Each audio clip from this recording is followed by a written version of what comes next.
All right, welcome to the Saturday Morning Nerd Show. I am Marcus Blake, your host, and joining with me is the full crew. We got the brewing sailor, Mr. Brendan Smith. And listening to that song, I am 10 years old trying to karate kick my couch. We got Mr. Chad Womack from the Electric Jellyfish Podcast.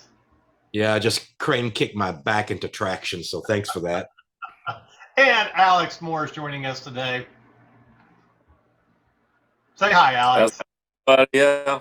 All right. Tell by that song, nerds, we're going to be talking about Cobra Kai Season 5. And yes, our inner child. Yeah, in case the backdrop didn't give it away either. But before we get to that, we got some other news, things that we need to talk about, mentioned in the nerd universe. But yes, Cobra Kai Season 5 is out. And we all had a chance to watch it early, so it's been a lot of fun talking over the past week or so, how great this season is. But we'll get to that in a little bit. All right. First things first, some interesting, I thought this was kind of a funny this week's sign of the apocalypse type deal, and kind of goes with our reoccurring joke. You know, Netflix is trying to crack down on the password sharing nonsense because, you know, they don't want families, or you have to be in the same household and crap like that. Even though, you know, children go off to college and should still be able to use their parents' Netflix account and pay for one thing, yada, yada, yada. But they're starting to crack down a lot more on that. And as we always joke around, yes, the entire show of that nerd show does live in the same place. Naturally. Yeah. Yes. But on the one hand, Alice. why they are trying to do this, Xbox Game Pass is doing something completely different. They are starting to roll out and beta test the family tiers of Game Pass, where you pay a little extra and you can have multiple accounts or IDs on the same Game Pass and access to everything. What a concept. A company that wants you to be able to share in the joy of their subscription service by paying just a little bit extra and not gouging your wallet. And by the way, from what I understand, these family tiers, like right now it's $14.99 for Ultimate Game Pass. Like a family tier thing will start at $19.99, which is the same price as your regular Netflix subscription. So again, Well, not only that, but I mean, if you're two or three different households and you want to split the cost, I mean, that's a lot better. That's $5 extra. So you're paying $20 versus paying $45 for 3 subscriptions. Yeah, that's a no-brainer. Yeah. So I mean, that's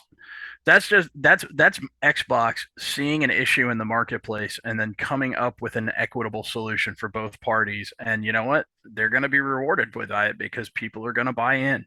And you know what's going to end up happening eventually? Sony will catch up and probably do the same thing with their new subscription service. Yeah, I agree. I think they will too. And you know, this is just showing the differences between good leadership and bad leadership at companies. This goes back to what I talked about our last episode, or maybe the one before that, with Zaslav over at Warner Brother Discovery, saying we're going to merge HBO and Discovery. We're going to keep all the same content, and we're going to have 3 pricing tiers. We're going to have a completely free tier, we're going to have an ad light tier, and then an ad free premium tier. It's just smart moves, smart business decisions, and I love actually seeing actual business decisions that are made from what is best for our customers and what is going to earn us the most in return, and putting those two things together. It just makes too much sense. And it's been gone from the entertainment industry for far too long. Well, I was laughing with a comedian friend of ours. I want to give her a shout out because if you're in the Dallas area, go see her stand up, Rose Catherine. But we were talking about the prices of Disney World because she usually takes her son every year to Disney World. And it's getting to the point where you're being priced out of enjoying something at Disney World. I mean, if you can't even afford the basic things that you would get, like building your own lightsaber, what's the point of even going? So instead of pricing people out, make it affordable, and build it up on volume because you're still going to be profitable. And here's another thing with what they're doing with Game Pass. Let's say that you're a company like us that likes to host tournaments and has multiple consoles to set up at places. The family thing is great to have 3 different Xboxes where I can pay for one price in Game Pass and cover all of my consoles instead of having to pay for 3 separate things. Yep. Right. So you might get more. It's great for stores that have multiple consoles as well, to where they charge hourly rates to be able to play on their stuff. At game stores, their prices might not have to go up if they're not having to pay more vendor prices. So it's just kudos to Phil Spencer and his team. I hope more people. I hope more play obviously PlayStation, but I hope a lot more streaming services follow suit. right. I absolutely agree. And Netflix, I'm sorry, but as much as we love your content, we're going to praise being able to see things early. If you try to gouge each one of us when it comes to this, fuck you. Yeah. I mean, and especially with the economy the way it is right now, like let me give you a brief example. It's not gaming or entertainment related, but it's comparable. I went out yesterday. I walked to the. Go ahead. Go ahead. Oh, no. I walked to the neighborhood. I walked to the neighborhood, stores right down the street. There's a little strip of restaurants right down the street. I wanted to go to First Watch for breakfast yesterday. Line out the door.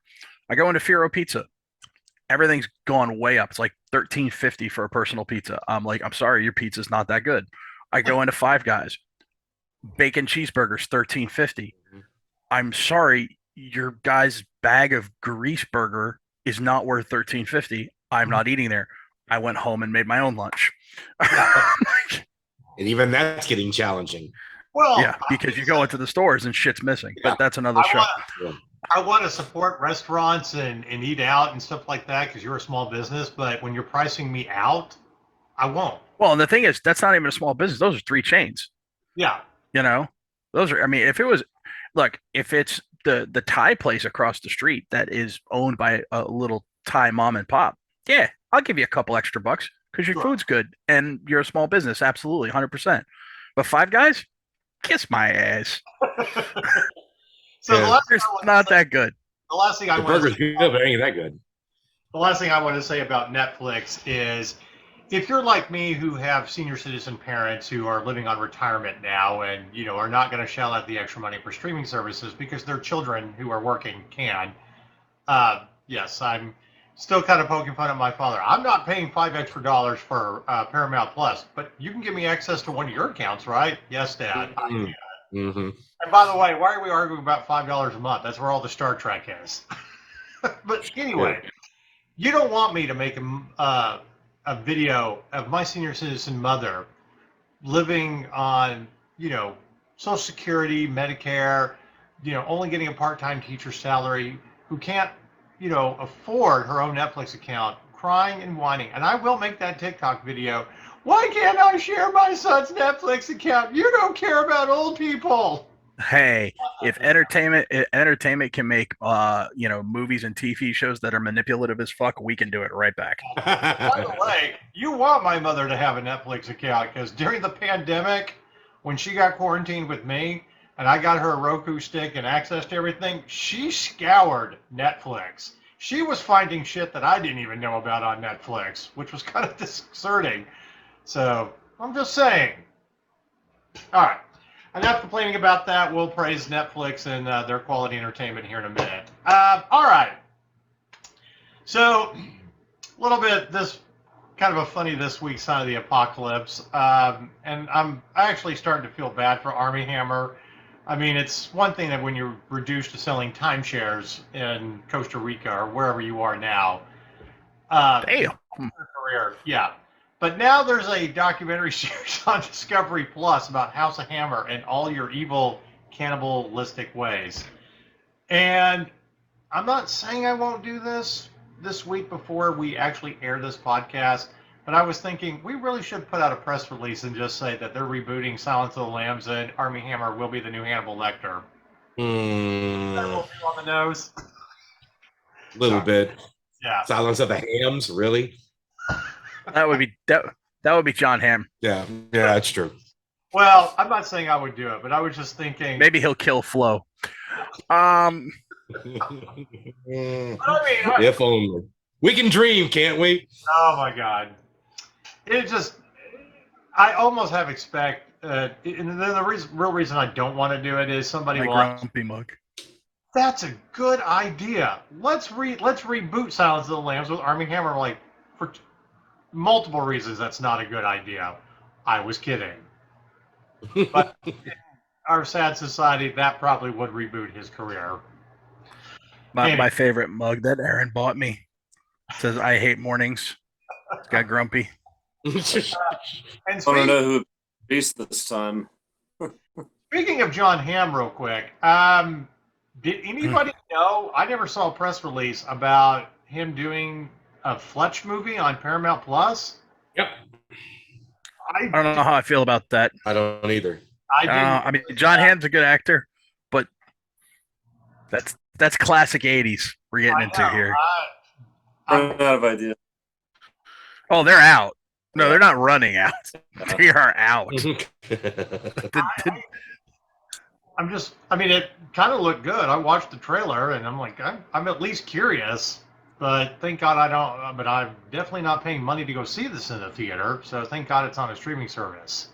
And we used to actually have actors from SNL who we actually wanted to see in the movies, and now we don't have that anymore. It's like you and I were talking when we saw Bodies, Bodies, Bodies, and how we felt about Pete Davidson, even though he wasn't really in the movie that. Yeah, I'm sorry. I don't find Pete Davidson funny. I don't understand.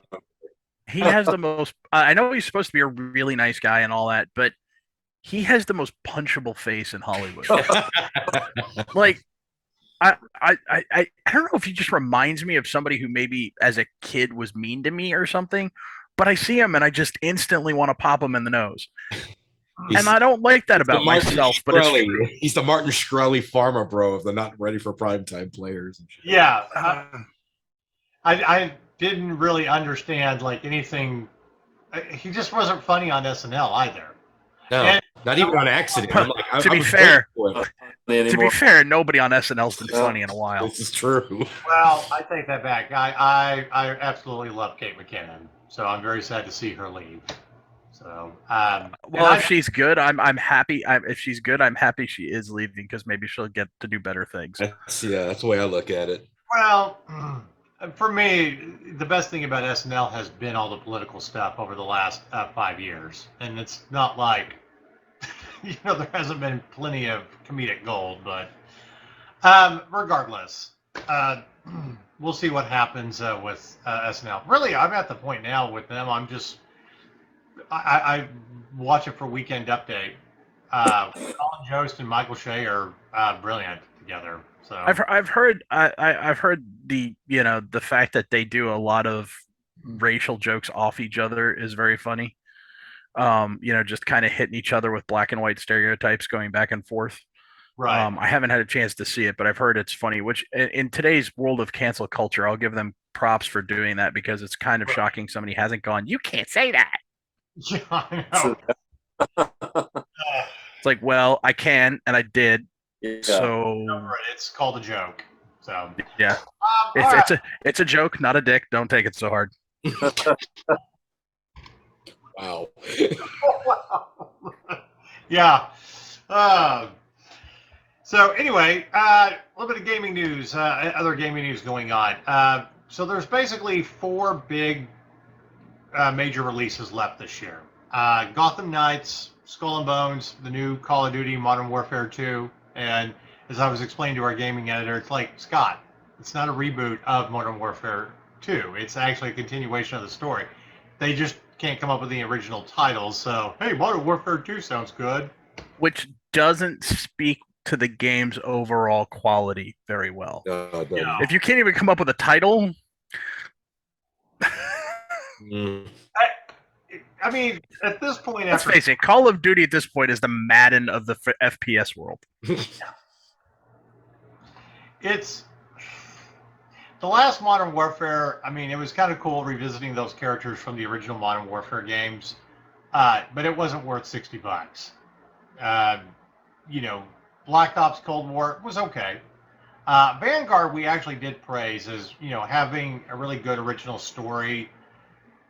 Set at the end of World War II. Different fronts, and then basically having this ops group that is trying to capture the last Nazis getting out of Germany with their plans for the Fourth Reich. And I'm thinking, okay, now you're kind of going into a little like Wolfenstein territory. So I mean, if you want to make a game post Vanguard about them hunting Nazis all around the world after World War II, I'm all about that. But honestly, if you're gonna make that game, I want it to be like Splinter Cell, like where you're a Mossad agent, like an early Mossad agent that's traveling the world and taking, and you have to, or like you kind of like Splinter Cell Hitman mechanics, where you have to get in somewhere, like sneak into Argentina and take out some high ranking Nazi. Oh, that'd actually be an awesome game, but it'll never sell because of all the anti-Semitic sentiment in the world. Right. Yeah. Can you imagine if you actually made a game loosely based off the movie Munich? Which is exactly what I was thinking. Which is an incredible movie to begin with. Before James Bond was James Bond, he was hunting down Nazis. James Blonde. We always talk about Layer Cake as the tryout for James Bond for Daniel Craig, but we never talk about Munich because he did that right after Layer Cake, and he was great. Well, also because Layer Cake, he's got the little silenced PPK, and he even does the Bond pose. Yeah. And so, people people immediately link that because that was him going, I want the job. Well, my audition. He had already been signed on to play Bond by the time he did Munich, right? I think they 1 year before Royale. Well, yeah, he might have been. We don't talk about that movie enough. So true. Regarding the other two big releases, Skull and Bones and God of War Ragnarok, and that's really all that we have left of this year. It's kind of this so-so year because we've had a lot of stuff delayed until next year. I mean, next year we'll be off the hook when it comes to games. Especially if they don't get delayed. Yeah, if they don't get delayed again. This is because we were having this same conversation last year. Yeah. So, all things being equal, if everything releases, yes, next year should be off the hook. Right. Here's my problem about gaming this year. Companies, quit fucking releasing your shit all at the same time. Do not make me compete. We will get to it. Find a time where I can play your game for a couple of weeks and then go on to somebody else's game. Because literally here are the release dates. Call of Duty, November 8th. Skull and Bones, November 10th. Ragnarok, November 11th. Good all Lord. within the same fucking week. Gotham Knights is what? Is that October? Yeah, late October. Like, we'll actually have time to play that game if you want to play it before I know games. Of those four, the only ones that are actually being actively purchased by this household are Gotham Knights. Because Erin is head over heels and wants that game. She's a huge Batman and Bat Family fan. And, I have to take her into Carpe Diem Comics and McKinney every week to get her comics. Yeah, so I agree. I mean, it looks good. I'm excited to try it out. I'm not excited for anything until next year. Like, all the games I wanted to play, KOTOR delayed, maybe canceled, probably canceled. And I know they're saying, oh no, we just switched developers without a hitch. It's going to come yeah, sure. Because that always goes so well in gaming history. There's so much precedence for that going well. And then you've got Starfield delayed till next year. Avowed, no idea what's going on in that game, but we've heard it got rebooted. There's a lot of like a director change. I mean, who knows? Maybe Obsidian's having some growing pains. Although now there's also word that actually the Outer Worlds 2 might be a little further along than we thought. So that could be some good news. But I mean, all these things that I was really looking forward to for next year, like for this year, are now delayed till next year, and maybe Well, not at all. But here's two smart things that did happen. Oh, Jedi Survivors next year. So, well, it is. But here's the other smart thing. Hogwarts Legacy, instead of trying to push it like in December, which I mean would have been a good game for like the end of the year, it's basically March of next year. Before you start having any major game releases, you'll have time to dive into that game. And the only other major release is Resident Evil 4. No, Starfield's Q1. We don't know when in Q1, but Starfield's Q1. Right, but at the That's same going to time, be a big one. Yeah, and I agree. But my point is with Hogwarts Legacy moving to February, that's literally going to start off your gaming, and you're going to have plenty of time to start playing it. It was smart. When Horizon Zero Dawn came out, the first one, they did that in February of 2017. There wasn't hardly any major. I think there was one of the Hitman games that came out like right before or something. That was really about it. We had so much time to dive into that game, into that new mythology. Okay. So that's why I'm glad that they have kind of pushed that a little bit, because I want time to get into Hogwarts Legacy. I mean, we're obviously going to play it. It looks amazing. Oh, Erin's just going to get into that game and walk around for hours on end before she even plays it. She's going to get in there and walk around. She's going to explore Hogwarts. Yeah. But and again, the Resident Evil 4 remake, which we've been big fans of these remakes. Alex and I talk about 2 all the time. I don't know. How many times have you replayed 2, Alex? Replayed what? Resident Evil 2. How many times have you gone through it? I mean, it depends if you're talking about the original or the remake. Well, the but remake. Yeah, they've both been a lot of fun to replay. It's like you play the remake and it kind of makes you want to go back and play the original, and then you kind of go back and play the remake again. So Right. Well, I mean, you've played the remake. You've been through it at least twice, right? yeah. I will say with Hogwarts Legacy, they did say that it's not that you're like while you're going to be able to fly on a broom, you're not going to be able to play Quidditch. And I'm just thinking to myself, how long before the PC gamer side modders change that? Like if they actually give modding tools on the PC side, like you're going to be able to play Quidditch like a week after launch. Like just the way the modder community works, and God bless them. Well, I'm also looking towards that game as will that be a multiplayer faction? Will we be having Quidditch tournaments with a video game? Because that would be awesome. Yeah. Anyway, all right. But that's pretty much what's going on. I just having these major releases all within the same week, it makes it hard for people to dive into it unless we get very early copies of the game. And we're Skull and Bones kind of looks good, but we're also very apprehensive about it. I mean, like, love the concept, but Brendan's not, but some of us are. I mean, it's like.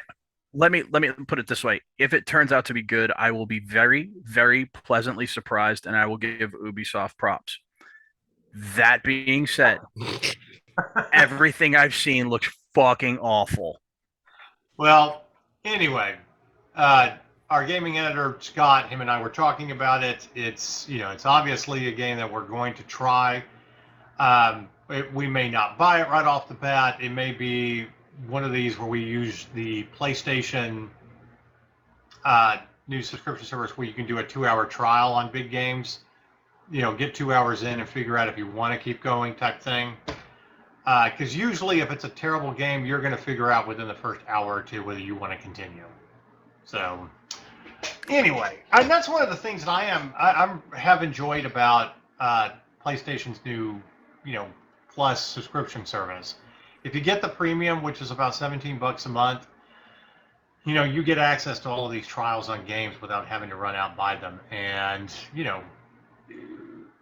I think somebody was telling me they did a pretty good chunk of the Skywalker Saga Lego game within 2 hours. And it felt like they didn't really need to go back until they got a cheap price on it. So, I mean, there's always that. It's nice to be able to try before you buy it. There's, and that's true of any medium or for anything, Yeah. So, well, I mean, if you Somebody was telling me it's like with EA, they give you like a 10-hour trial in their sports games. At least they're supposed to. And, we figured out Madden pretty quick, with the field sense and tried it out. Daniel from Real News, him and I were playing. And while I did end up buying the game, if you work really hard and you you can pretty much play an entire football season within the 10-hour trial. If you drop your quarters down to like 5 minutes or whatever and get through it. And at that point, you're pretty much like, okay, well, I've played this game unless I'm playing with a lot of friends, and then wait till you get half price on it around November.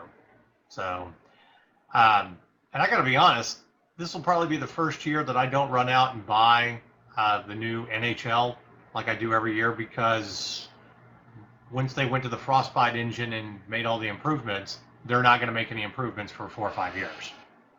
Yeah, I honestly, I find it so hard to give EA money. I know. Like even with Star Wars Jedi Survivor, which I know is going to be a good game because Respawn, I'm just like, oh wait, is that going to be Game Pass? Because if it is, no, you're just like, can we just drop this on? Can this be a day one Game Pass thing? I mean, I'm waiting. Honest to God, at this point, I'm like, Microsoft, can you just buy EA?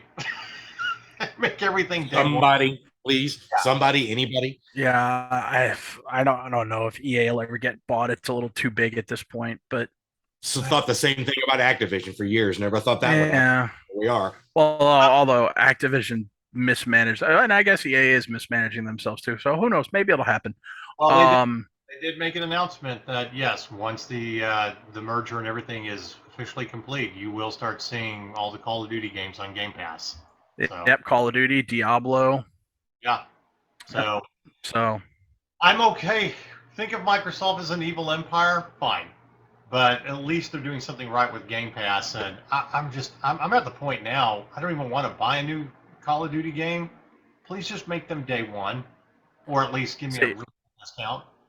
So you're at with Call of Duty, and I'm just not a first-person shooter guy, but you're at with your level of frustration with Call of Duty, where I got to Madden like 3 years ago. Look, we're still going to play Call of Duty because it's Call of Duty. It's. I get it.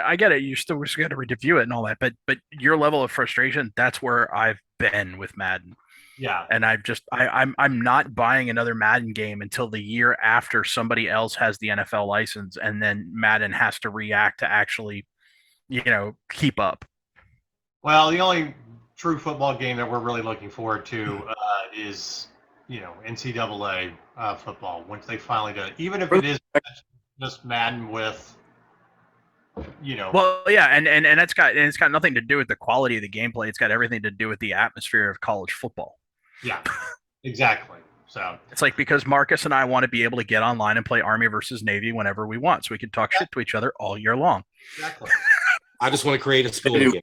All I really care a shit about is. Yeah. Oh, if there isn't a create a school option, EA is completely fucking fired. Because they had to create a school options on the freaking Xbox One and PS2. So if you don't have that on freaking PS5 and Xbox S, shame on you. You're fired. You're done. Get in the boat with Fredo. I want to have my electric jellyfish team take on that nerd show team. That would be epic. Hey, and then you gotta face off against the Texas State Armadillos. Oh, please. I want a monitor, if they actually do that, to be able to put in like Rob Schneider's Bacula's face in Rob Schneider's voice. And at halftime, the Texas State Marching Band will present its tribute to gun racks and open beverage containers, which is only legal in Texas. Sadly, not anymore, but it was at the time the movie was made. Right. Hell, at the time it was movies. For those who don't live in Texas, for those watching from outside of the great nation of Texas, as they call it here, the great country of Texas. If you're watching from outside, back in the day, we used to have drive-through guns and liquor stores. You could pull up, order a shotgun, a case of shells, and a margarita. Yeah. Because what could possibly go wrong? Yeah, cars, firearms, and alcohol. What could possibly go wrong? Unfortunately, it's the fact that you have instances where people think, like during road rage, where they think they should pull out their gun. Like, literally, this happened. A man was arrested in East Texas who shot 6 times at a county judge because she made a wrong turn. Good Lord. Yeah. So, I'm just saying that there's a reason we don't have these kind of laws anymore. And also, this is also illustrating why I think everybody should have a gun, but everybody should be extremely well trained and required to be well trained on gun safety and gun operation. Because 6 shots and you don't hit a goddamn thing seriously. Also, some anger management should come with it, because yeah, I get mad at drivers too, and I had one that nearly caused a wreck. But I did the responsible thing. I got behind them, I honked at them and disturbed them for a little bit, and then I got their license plate number, and then I called the police and said, "There's a bad driver. Please pull them over." I don't honk my horn. I lean on it. If I was flexible enough to get my foot on the steering wheel, I'd stand on it. Actually, what I really want, I need to get like a devil mask or something, and like some kind of horn, or that I can just be, that'll make up voices or whatever, and get side by side. You have pissed off Diablo. I had a friend whose ice cream truck from Twisted Metal and shit. I had a friend when we were stationed in Pensacola, who his name was Ski, and he actually put a PA system in his car. So he would just pick up the thing and be like, "Hey, you in the Honda Accord, you suck at driving." Oh, we've got a local asshole around here that does that crap. He actually has a train horn on his car, and he will target people that are like doing like distracted driving, like he sees them texting or whatever. And he's got like pictures of car wrecks as a vinyl wrap on his car for people that did dumb shit while they were driving. And if he sees you, he will lay down on that horn and you'll practically flip your car off. Okay, so I wouldn't wrap my car that way, but as far as the train horn, that man is my spirit animal. Now, when you're just sitting there waiting for your order to be carried out from Whataburger and he happens to see somebody else and you send your freaking Diet Dr. Pepper shooting through the window because he blasts somebody. Because that happened to me. Oh, man. I think it might be worth it. Once I realize what happened, I think I might forgive him. All right. Well, we're going to move along to Cobra Kai. Before we get there, and I'm sorry, I think, Brendan, you cut Alex. Alex was trying to say something. Oh, my apologies. What? Oh, no. I was just gonna add though. I remember seeing a car once when I worked at a dealership, and it was like one of those old Roadrunner cars that used to be made years ago. I thought we need to bring back customized horns like that emulate sounds like from whatnot. Meep. Actually, I knew a kid in high school who his horn was La Cucaracha. Oh God, yeah. We all had at least one of those in our neighborhood. Every time you hit the horn. Okay, we should probably move on because we're going down a rabbit hole and it's mostly my fault. Sorry. No, this would be my horn. That'd be my favorite horn.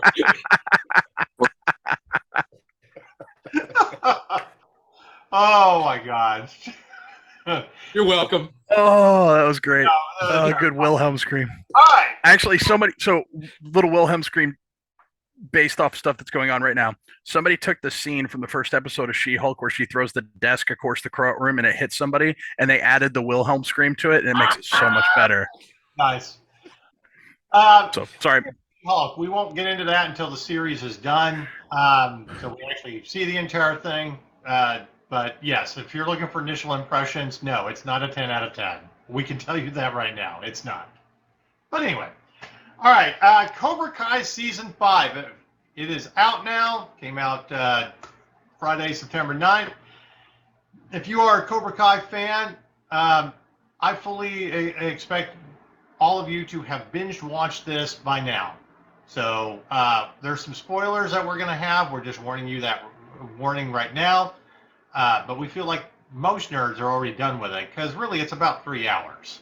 If you watch all 10 episodes. So you should be done, and we don't really care about the spoilers at this point. I want to first say before we get into it, and I'm going to start with Alex since he is doing the review. I I think this is the one time that we all kind of unanimously agree with our final grades, and which is very weird at that nerd show. And I'm also going to reiterate, this is the one time we're all going to kind of agree and geek out before we fight about other things later. I'm sorry, healthy debate. Anyway, Alex, starting with you, I know you and I were watching it about the same time, or at least I had finished right when you started it. Start us off with season 5, what you liked about it, what you didn't like, and how you graded it.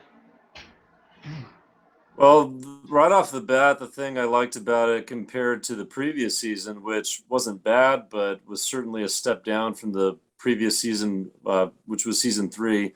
But it didn't have too much exposition to start out with. It felt like it had a little more focus and didn't take as long to kind of get to what was going to be the story. It didn't feel like they were trying to introduce us with too much too soon. And so I found it a little bit easier to digest those early episodes. Right. It does kind of slow down for a couple of episodes, kind of in the middle, like you were saying before I got to that.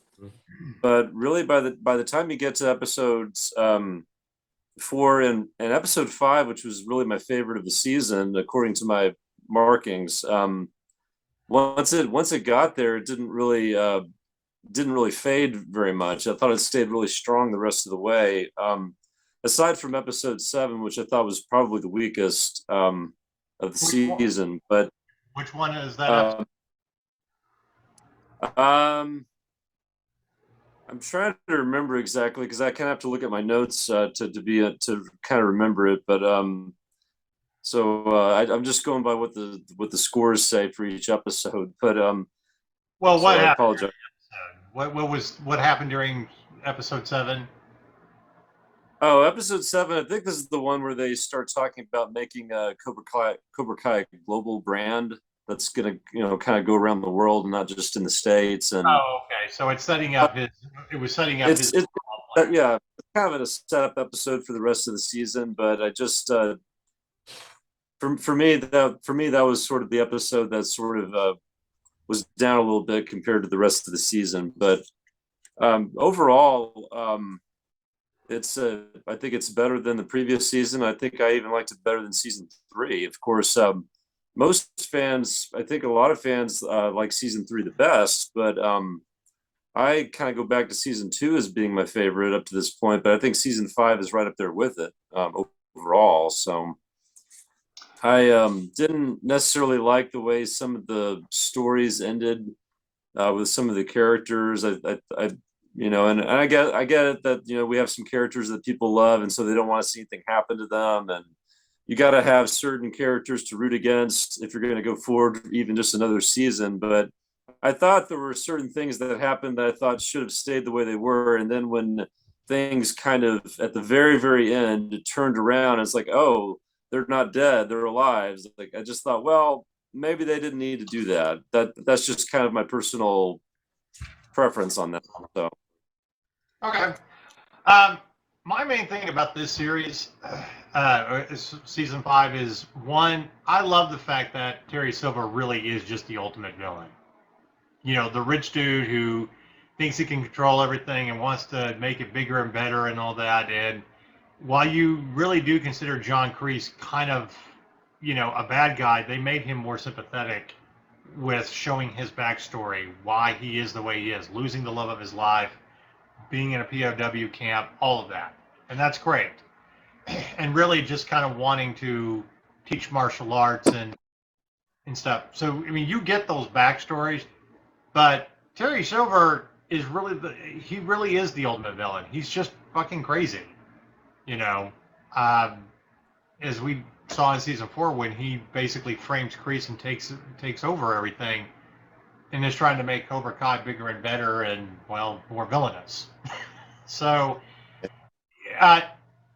what's kind of interesting is you kind of get that sense about him when you get to Karate Kid Part 3, that yes, Kreese is a danger and he is bad and has his own school of thought and he very much clearly is a villain. But like I said, you feel more sympathy towards him because of his backstory. Terry Silver really is just the little rich kid that daddy didn't love me and blah, blah, blah, blah. And I'm never going to be good enough as everybody else, but I'm going to show everybody because I have money. And I'm going to expand the teachings of what Cobra Kai are. And add into that unresolved PTSD from Nom. Yeah. Right. Yeah. That's a pretty toxic soup. Right. When you put it that way, you kind of see where there's a sort of a comparison and a contrast between Terry Silver and Johnny Lawrence in a way, because there are some similarities, I guess, with how they were brought up, but then you kind of see how their lives turned out so different. Yep. And I will say one thing that you picked up on that I really appreciated too is how quickly they got to where they left off from last year. I hate it when a show will leave off at an obvious point, like, for example, Johnny going to Mexico to look for Miguel, and then take 2 episodes to get to Johnny in Mexico looking for Miguel in the next season. That drives me insane. Yeah. I don't need to see a whole bunch of, Johnny now talking to his mom about, are we going to go looking for him or not? We know you're going to go looking for him. Just go look for him. Right. And I liked how they brought in Robbie on the car trip and how he's trying to, reconnect. I thought they got to the meat of that. They resolved it quickly and they moved. So even the side quests, because side quests can just, in side plots, but we call them side quests because we're gamers. Side quests can just drag down a show or a movie. Walking Dead. Excuse me. Canto Bite in Last Jedi. No shit. The most pointless side quest in a movie ever, and destroyed Finn's character. I feel so bad for John Boyega. But anyway, moving on. So when you actually get down there, resolve that issue, he meets his father. His father's a total dick. He feels he feels sorry towards his mother. It all gets resolved. It brings him closer to Johnny. It wraps up within 2 episodes, and we're back into the meat of the show driving forward. And I absolutely agree with Alex's take on that. And I thought it was fantastic. It was well done. There was setup and payoff. It was emotional, and it hits home because of those emotions, because of the previous setup and payoff. It's good quality writing. The other thing that it does is it immediately gets you to the story of Miguel and Robbie having to solve their differences, and Johnny being unorthodox with his teaching, but also being right. No, you guys are just going to duke it out until you make up. Well, and it shows Johnny's growth as a character too, because it shows Johnny going, look, this is how Daniel and I finally solved our differences, but I'm not going to make you guys or let you guys take 25, 30 years to do it. You're going to do it right now, so you have the rest of your lives ahead of you, and you don't let this grudge fester. Right. And that's great. Well, the other thing too is it kind of took the same girl they both dated to point out you two are more alike than you want to admit, and you should just be friends to begin with. And that was the great thing about Allie's episode, in season 3. And that's mirrored with Daniel's own daughter. Yeah. Talking to both Robbie and so that's there's a lot of mirroring here, but the great thing is they're learning from their mistakes. I hate it in shows or movies when we have multiple generations of characters and the new generation are making the same exact mistakes, and the previous generation is just sitting there with a thumb up their ass going, oh gee, ain't that a fucking tragedy. Well, okay, so who saw it coming? Who would have guessed? Yeah. Well, literally everybody watching the movie. That's who. That's it. Yeah. Well, and again, getting into that storyline about Miguel and Robbie, yes, you're rivals, okay, but you both basically have the same father, and now you guys are going to be brothers, okay? You by are blood and by circumstance. Mm-hmm. And by the way, it was cheesy as hell, but I thought with the release of Top Gun Maverick, the whole little fantasy scene of him the playing with toys moment. Yeah. I might have laughed out loud at that. I cracked up. I cried laughing at that. I'm like, get the fuck out of here. And that's the episode I was referring to that I thought was so strong, is right in the middle of the season. It starts out with this great, homage to sort of 80s action film. Which is so in line with Johnny's character. Like, if they were having anybody else have that moment, it wouldn't. It not only would have been corny, it wouldn't have made any sense. Yeah.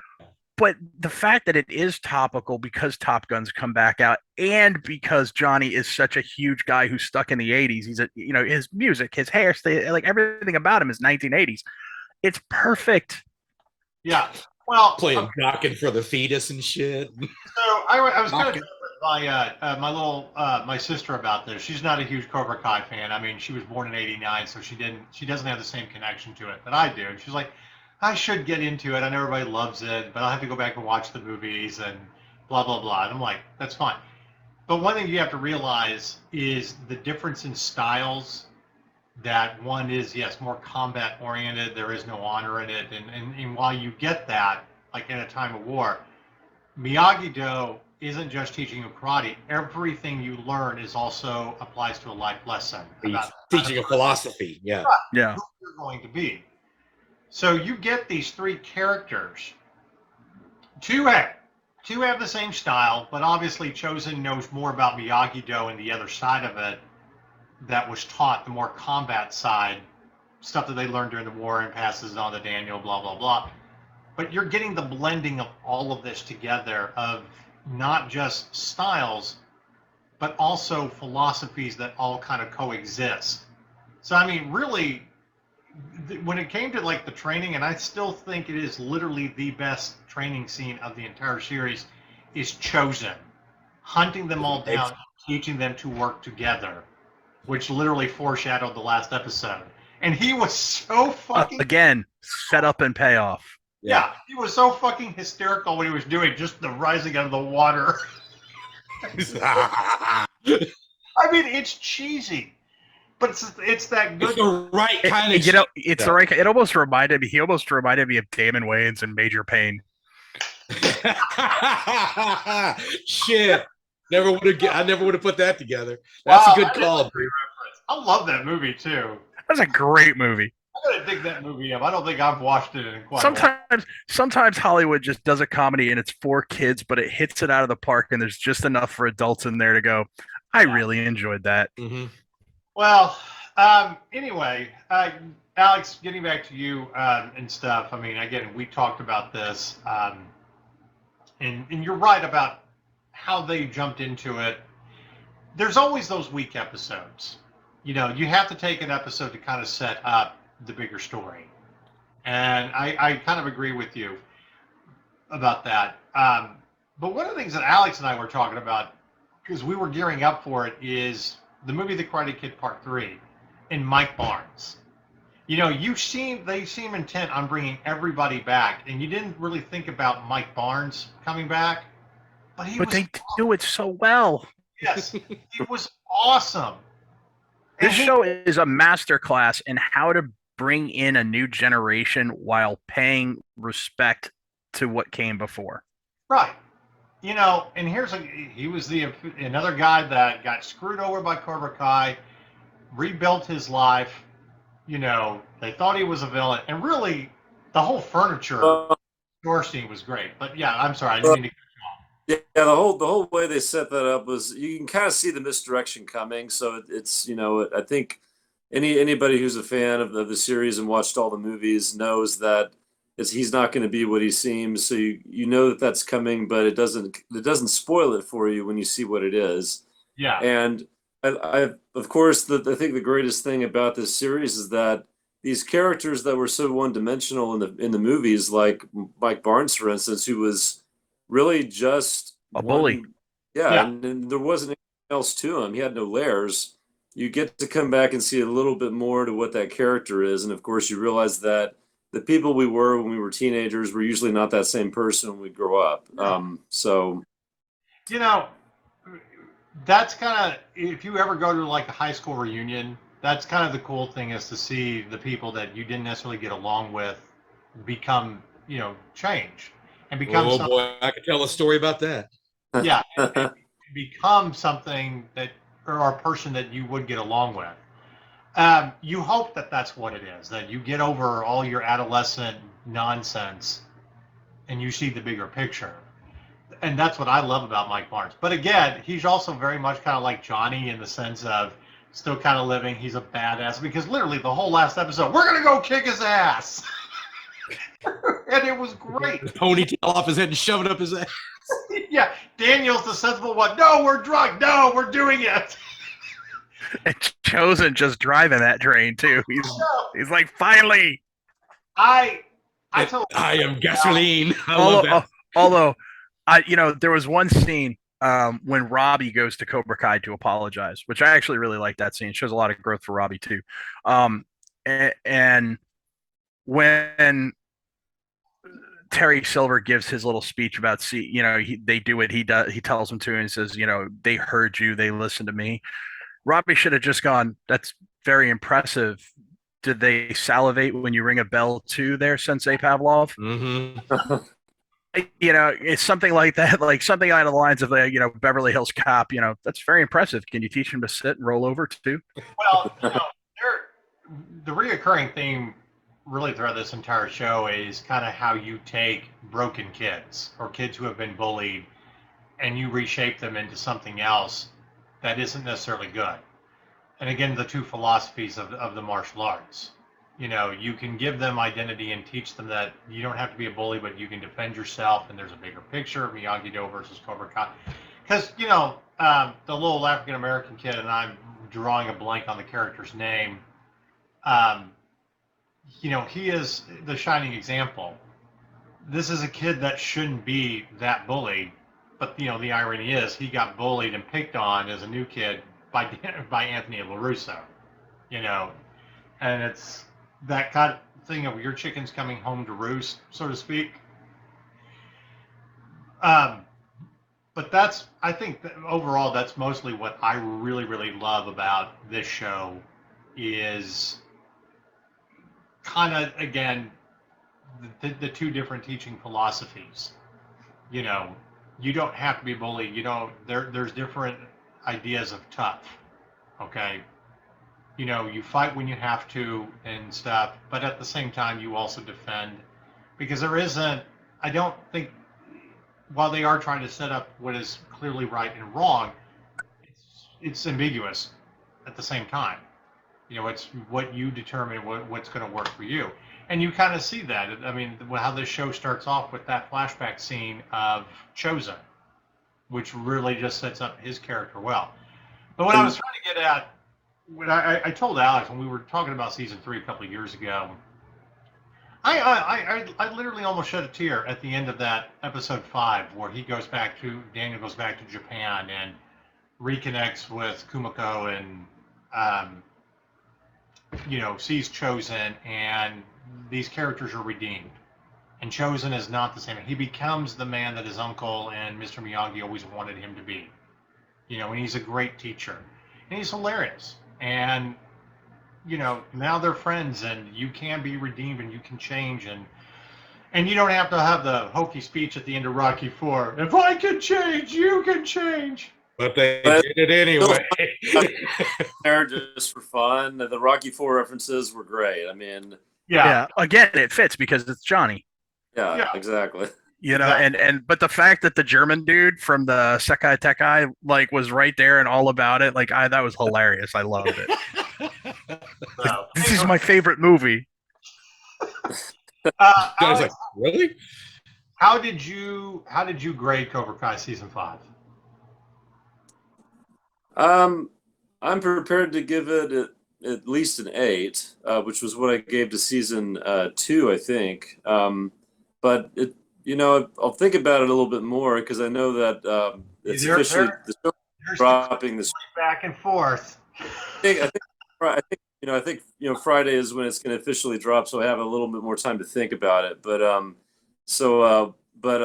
now it's got to be at least an 8, if not a 9. So and to me, that's an improvement on the last 2 seasons, including season 3, which I think is everybody's favorite still. So right. Well, I gave it a 9. The nostalgia factor pushed it to a 9 for me. I mean, there isn't anything I can really complain about. I mean, I can do minor nitpicking, but I loved everything about it, and I loved Thomas Ian Griffith, coming back and just being the ultimate villain. He is so great as Terry Silver, and I forgot how great of an actor he really is. He's become a Bond though, and for anybody who likes Bond, of course, it's kind of fun. But I would like to see some kind of an effort to pay homage to Bond, like maybe show an episode where he's watching a classic Bond film like Goldfinger, just as sort of a reference point that this is the guy he's become, sort of. Right. Maybe work in a scene where he's watching John Carpenter's Vampires. Nice. Give you a little mahogany, a little ebony there, Valak. Chad, Little mahogany. we were texting about it a little bit last night in our little chat, but Chad, how did you grade this? Because I know you love it. Oh my God. The only episode that I really kind of felt like bogged things down a little bit was the water park episode. I thought the whole premise behind that was the you're on this side of the park, we get this side of the park, we're gonna solve this with a race on a water slide. Like, okay, He did. yeah, that was to me, I was like, I think Shannon at one point she goes, "When are they gonna kick these dumbass kids out of this park? This is stupid." Actually, when you were doing that, I kept having West Side Story references in my head. I'm like, are we The Jets and the Sharks, yeah. Daddy O, daddy O, daddy O. All I can tell you for an absolute certainty is that Yuji Okimoto is not just a national treasure, he's an international treasure. Yeah. As much as you dug just seeing a little bit part that he played in that previous season where Daniel goes back to Okinawa and they kind of mend their fences, the way they portray his character in this, I thought was just priceless. He made this. He is the embodiment of everything that was good about this particular season. Yeah. It kind of rests on his shoulders, and I know that I don't know if that was the intent. I don't know if that was what the writers were planning on doing. That we're going to make this all about how we're just going to let him carry this friggin' season, even if that wasn't their intent. That's what he wound up doing. Yeah. And in that final fight and everything, I was sick. I was like, don't you dare. Don't you fucking dare. Not after he had just left her a cell phone message. And, I was like, no, you can't. Yeah. Just don't go there. Of all things, don't go there. I was with you on that one. If he would have died and they would have sacrificed, I would have been writing like, you guys are idiots. I understand. Yeah. I'm done now. Right. So what's your grade, Chad?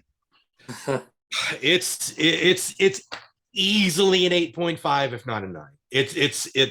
I was much like the rest of this, much like the series as a whole. Nobody, I don't care who the hell you are, nobody, when you first heard about this shit, when it was still on YouTube Red, I think.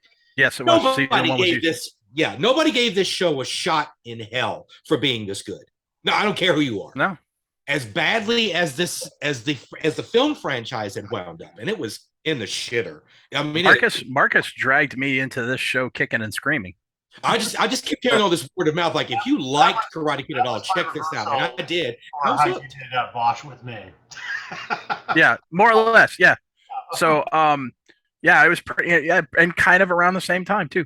But no, so, and for me, I want to say that I 100% agree with Alex. Season 2 is the best season. I'm right there with you on that. I think season 3 is a step down, not a big one, but a slight one. I think season 4 was and when I say this, I'm saying this on the grade of how good this show has been. Season 4 was a big step down because it was just average, right? Like, it's still better than most of the crap being shoved down our throats in entertainment lately. Mm-hmm. But by Cobra Kai's standards, it was just okay. Right. Season 5 is outstanding. It is on par. It's not better than season 2 for me, but it's on par with season 2. And I agree with Chad that Chosen is phenomenal. And you're right. Whether they intended him to carry the show or not, through his performance, he ended up doing so. And he was amazing. Yeah, none of it I would like to point out that Terry Silver, if that man wasn't 6 Long Island iced teas deep, you wouldn't even got out of your office. Okay? Because, I mean, that dude, he was blitzed and he kicked your ass. Look, that whole fight scene with them and while the water and the house, it was great. Choreographed very well. The karate, I mean, this isn't typical Chinese martial arts movies where it's all very fast paced. It's a little bit slower paced. You're getting to see the moves and all that. But there was such an artistic expression to how they fought with the weapons, and even when he went. And I to expand on what you're saying there, I love when they juxtapose weapon styles against each other. So the sai versus the katana was really cool for me to watch. One of my favorite fight scenes of all time involves Adrian Paul and Donnie Yen in the Highlander Endgame movie, because you have the katana versus the naginata, and I think, or it was not necessarily naginata, but it was a pole arm, and it was a fantastic fight, and I just wish they had let it go longer. I got the same vibes from this. It was really, really cool, and I 100% agree with you. By the way, my final grade on this, just to get it in there before I keep talking, I know normally I'm one of the hardest graders on the show. I was hard pressed to not give this a 10. I'm gonna go. I was gonna say just a 9, but that doesn't really convey how much I enjoyed it. So I'm gonna say 9.5. There were a few things I agree with Alex that episode 3, episode 4 kind of slowed down a little bit, but man, once episode 5 kicked in, it kicked into high gear, and I was hooked. Like I was, Clockwork Orange, eyes glued open, just all the way through. And it was really, really, really good. And I'm at the point where I'm so frustrated with a lot of entertainment that I just want to be entertained, and nothing has quite so entertained me in the last few years, except for maybe Top Gun Maverick and Spider-Man No Way Home. Right. So there you go. I do have to add one little thing though, because it hasn't been brought up yet. Bringing back Stingray for this season, he was great too. Yes. Yeah. I was just going to say that. And here's for you nerds out there. The way they used D&D for him to explain how he was without actually saying it, kudos to you. Yeah. Kudos to you D&D fans out there who are on the. That was brilliant. All right. There was a standout moment in this season, though. I think it had to be the whole where he goes into Miyagi's room. Yeah. Mm-hmm. And rediscovers his purpose, and yeah. when they open the doors and they're all out there for him. If you didn't have a chill or a lump in your throat, go back to Walmart and get your soul exchanged, because something's wrong. Amanda telling that story about the night before their wedding and her having a conversation with Mr. Miyagi, brilliant. That made her more interesting this season. And her being related to the girl from Karate Kid 3. That fucked me up. Yeah, Robin Lively, that came out of nowhere. That tied it all in. I'm getting goosebumps now just talking about it. It was her cousin that explained how bad Terry Silver was and what she went through. Yeah. And then they get into their own bar fight, and they're like, okay, I really can't give Daniel shit anymore. I'm going home. I was like, God, that's brilliant. That was great writing. That was really great writing. Okay, so I want to talk about the next season. Alex and I have had this discussion. We kind of feel like one more season before you really run out of gas. You've set this up where you're going to be in this kind of global competition. And obviously Cobra Kai is still going to be there even if Terry Silver's in jail. And of course, Kreese breaking out of prison at the end of it, that was a great scene to begin with. How he pulled it off and stuff, fantastic. Don't be so sure Kreese or Silver's going to be in jail. Well, the man's loaded. Yeah, he's got good. He's going to get bail, and then he's going to skip town, and he's going to show up at the tournament. But my point is, you've kind of set it up to this one all final reckoning with Cobra Kai, and that style. And it's on a global stage, okay? I don't see how you can really go past. I feel like you kind of run out of gas if you go beyond season 6. You're gonna jump the shark. Yeah, you can do spin-offs and do stuff with the characters and all that, but to tell this overall story, how you are building it from this one rivalry, bringing all of these connections, everybody coming together, okay? And now you're on the global stage. That's it. This really does feel like the penultimate chapter. Like you've got one more, and that's it. And go all out, make it a big one. Bring everybody in, have a big blowout, and then call it a day and say thanks to all the fans. Yeah. Because I think after this next season, because really, who does Cobra Kai have left? I mean, they all took their gis off and walked out. Cobra Kai really doesn't exist at this point. Well, not in other the than in the minds of Kreese and freaking Silver. This woman they brought in from Japan, I can't remember the character's name. Korea. the original instructor. Yeah, it's the woman who was the daughter of his master in Tang Soo Do. Right. Oh, Kim Da-yoon. Yeah, well, Tang Soo Do is the martial art. Yeah, from Right. Korea. Yeah.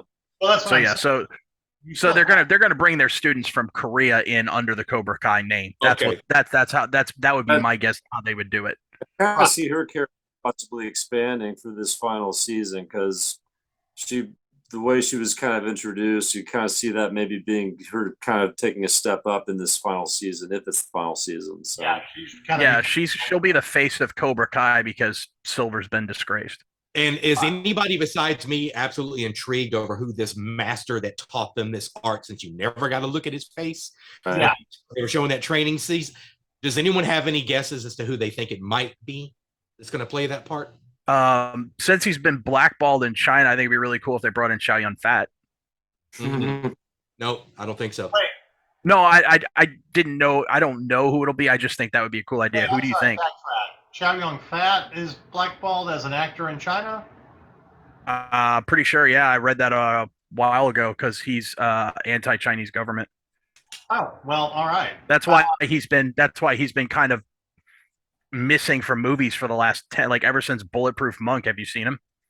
Well, yeah, they did Japan. They did I think it was a Chinese movie. It was a reimagining of Unforgiven, but like set in the night, but with samurai swords and stuff. He did that movie. I don't know what it's called. I remember seeing something about it, and I always wanted to check it out because I'm like, if you're gonna kind of 19th century samurai reimagining of Unforgiven, that would be interesting. I would watch that. Yeah. Anyway. But maybe I've got it mixed. Maybe I've got the actors messed up. But I read that somebody got blackballed. But I'll figure it out. But anyway, Chad, who are you saying? There's only one obvious choice to me. Who? Jackie freaking Chan. Wow. I hope not. Because that's just acknowledging Karate Kid 4 or 5. Exactly. No. Exactly. That would be the only way they could be able to do that and get away with it. I do not want them to try and bring back any of the characters specifically from that remake because it wasn't a real remake. They just put that on. I agree. But since Will Smith is a producer on this thing, I don't fucking care. It's not a real movie, okay? I know. I get you. Believe me. If you can bring him on as a different character to sort of pay homage to that ugly duckling or whatever, then I'd be okay with that. Okay. So Marcus, here it is. This is 8 years old at this point, so maybe fences have been mended. But thanks to films like Pirates of the Caribbean, At World's End, Bulletproof Monk, and Crouching Tiger, Hidden Dragon, it wouldn't be too big a stretch to call Chow Yun-fat one of the biggest international stars to ever come out of China. But now his homeland's government is attempting to cripple his career over his political views, putting him on a blacklist domestically. The Shanghaiist reports that Chow Yun-fat has been banned from working on productions in mainland China by the socialist government there. His crime? Being pro-democrat, publicly supporting the student protests that have been popping up over the past 5 weeks. He first spoke out in early October as reported by THR Daily.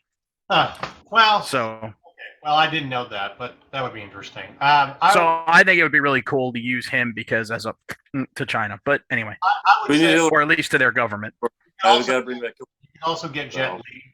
That would be interesting. Jet Li would be good. Donnie Yen would be great. Yeah. All right. But when you saw the guy walking in a circle, he was built kind of like Jackie Chan is built. Yeah. So that's why I thought maybe. Okay. Here's what I want to say about the upcoming season that we're all excited about. And I feel like Chad is pulling out mime stairs thing with us. I'm walking down the stairs. Anyway. Sorry. They have done so great to bring back past characters, to all of the connections to Miyagi-Do. If you do not bring back Hilary Swank in some capacity as her original character, even if that movie, I get it, Karate Kid Part 4 was not that good, whatever. If you do not bring her back, you're missing a golden opportunity, and you've got to find a way to do it. Because I'm sure they will. I'm saying, I mean, bringing Mike Barnes back and seeing his character, that was great. I get it. Awesome. But really, this other girl that Miyagi teaches, who's kind of like a young female version of Daniel and is whatever. Bring her back. Somehow get her back. We need a final send-off of all of these great characters that have connected to the Karate Kid movies of an older generation. And what better way to do it on the global scale and go out with a bang? That's all I'm saying. So, anyway. That'd also be a good way to work in Michael Ironside's character from the next Karate Kid. So that is Yeah, true. that's not a bad point either. and Walton Goggins was in it too. Let's not forget that. Oh my God, he was. Yes, he was. Oh wow. And Yeah. you know me, I'll take Walton Goggins in anything. Mhm. That dude's awesome. So we can go anywhere with this shit at this You point. know what? I might actually have to go back and watch Karate Kid Part 4 because I'd forgotten that about the movie. I just want Walton Goggins to have a brief cameo in Mando season 3 where he's just drinking in a bar and Cobb Vanth walks in. Cobb Vanth walks in and he just says Marshall. That would be good. All right. Well, there you have it. You go and read Alex's review of the entire series, but that's our coverage. We love this series. Yes, there's a lot of nostalgia to it. It's the right kind of cheesiness, but it works on so many levels. And this is just great entertainment. So for all the writers that brought back this show that I at first was like, there's no reason to, this is awesome. And especially to Ralph Macchio and Wim Zabaka. It's great that you have revisited these two characters that we loved in the original movie, and you've made it work. And you guys are great together. I mean, I've always loved their panels at conventions even before this started. Them harassing one another, and I love William Zabak always talking about that that Daniel was always the real bully, and them working that into the plot, into the story during the first season. Yeah, the girl. I mean, he just shows up and steals my girl. Making you feel sympathetic. He threw the first punch. Yeah, I know. But it really was great. So, any final thoughts on Cobra Kai season 5? I think we've gushed enough. Yeah. Go watch it. That's my final thought. Go watch it. I don't know if it's possible to gush enough because this was the most fun I had watching TV in a long time. Yeah. I'll have to watch it again. I mean, you can do it sitting in an afternoon. I mean, like I said, it'll take about 3 hours.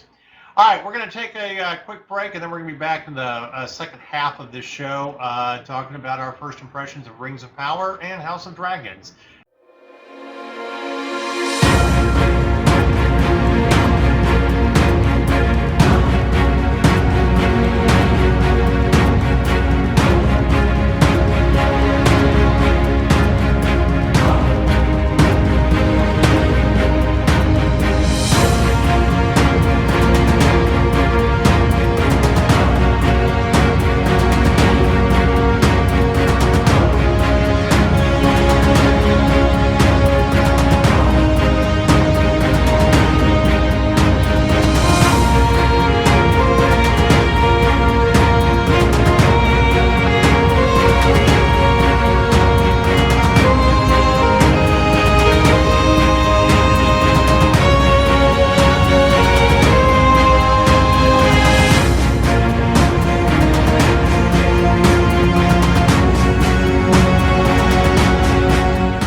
Welcome back. Alex had to drop off, but we're going to talk about our initial impressions of Rings of Power, and then we're going to get into House of Dragons. Now, while we normally don't do a full review until the season is done, that's not what this is. We just wanted to talk about our initial impressions and what we hope that they do with each of these series and stuff. One we're liking, one not so much, and stuff. Now, before we really get into it, I do kind of want to preface this about reviews. For every review that you've read about Rings of Power, nobody has seen the entire season. So let's dispense with that myth first. You're getting reviews off the first few, or off the first 2 episodes. And the way that Amazon does it for press, just so everybody out there is aware, is they'll drop an episode a week a little early so press can check it out. So we won't have a full review until the middle of October when this series is done. And it's kind of the same thing with the House of Dragons. But we can talk about our initial impressions and all that. And unlike some reviewers out there, we don't suck Amazon's dick and gush all over it because they haven't paid us to give them a good review. Although I do have to respect the grift of Entertainment Weekly. Entertainment Weekly, they pulled the most baller troll move on Amazon because pre-launch they took all their money and they put up all this great shit and they washed Amazon's balls about how great this show was. And then they came out and absolutely savaged the first 2 episodes. They gave it a 42 out of 100 or 4.2 out of 10, whatever they were giving it. Metacritic has it listed as a 42. And just, they said this appendix needs an appendectomy. And it didn't stop there. Like that was the first line. And then they just savaged it for an entire article. Well, you got to respect the grift. Yeah, look. We're being honest, but again, I want people to understand that this is what we're talking about. We're not telling people to not watch the rest of the series. We're going to watch it. Okay? We may trudge along and not like it, but we are professionals. Okay? We're going to see how it ends. All right. I'm just saying that if we were in Entertainment Weekly's position, we would have done the same thing. Oh, sure, give us the money. Yeah, we'll take it. And then we're going to tell you suck. Here's the thing. This is something that we've debated. You can't tell if an entire series is going to be good based off of 2 episodes. You can say that they've started out slow and haven't started out very good and hope they bring it back around in the later episodes or later innings, and sometimes that happens. But if you want us to review the first 2 episodes, here's what they are. Okay, you asked for it. Right. And I will start off by saying they're very pretty. I'll give you that. $465 million buys you a lot of really good CGI. Yeah. Right. That's true. 100% true. So, but Khazad-dûm looks great. Seeing Lyndon and Region. Now, before we get to the latest episode of What Pisses Brendan Off this week, I do want to at least ask Chad. Chad, what have you thought of the 2 episodes? Because you've been kind of neutral between these discussions. What have you really thought of them? Given the gravity of the conversations that you guys were having that I was privy to, it lowered my expectations drastically. Okay. So I think that maybe that's the biggest problem here. That's the elephant in the room that everybody is.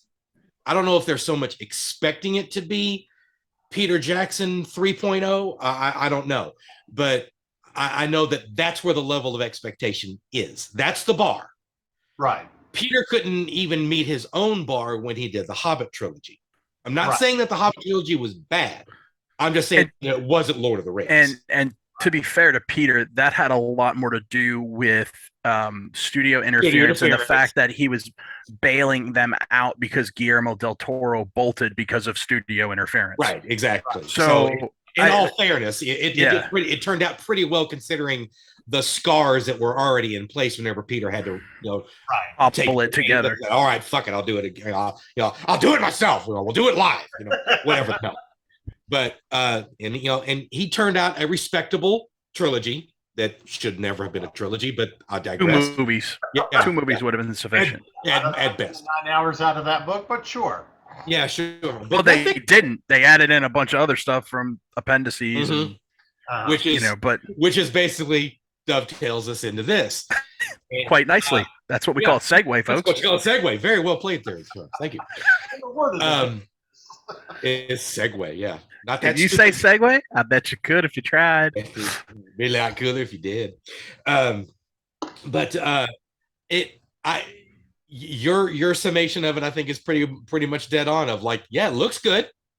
It's really nice eye candy, but when you're all style and not a lot of substance, As Mark Addy said in what was that movie with Mark Addy and You talking the about guy? I'm sorry, now no, the guy who played the Joker, Heath Ledger. Sorry, he passed away.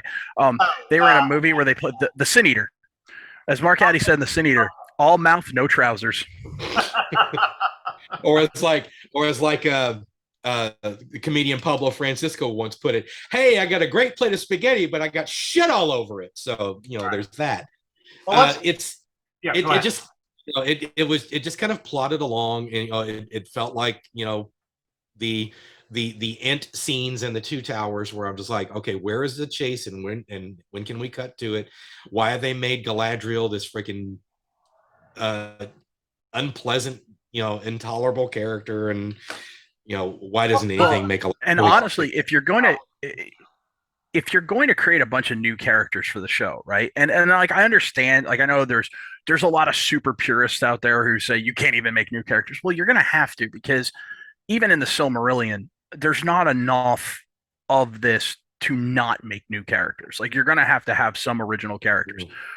So I don't mind that, but if you're going to make original characters, why don't you tell the story through the point of view of a new original character, so that original character can be the point of view of the audience? Also, because we know that Galadriel is still alive, there's absolutely no danger to anything she does. Dun, dun, dun, dun. Plot armor returns again. Exactly. So if you were going to make all these new characters, why not have your central focus? And if you want it to be a female elf, fine, be a female elf. Peter Jackson already created a female elf for The Hobbit. Like, so why not just do that? Because now you have more creative freedom. And like, I agree with Chad that Galadriel in the first two episodes has been insufferable. And also, I mean, I don't hate her, but I don't hate her, but my God. But her like, all right, here's my example. All right, or one of many of my examples. She's like, they state that she's been searching for Sauron for centuries. Okay. And here she is marching. She's commander of the army of the North, and she's searching for Sauron, who killed her brother, who had an army. And she's in a frozen wasteland in not but armor and cloaks with 8 dudes.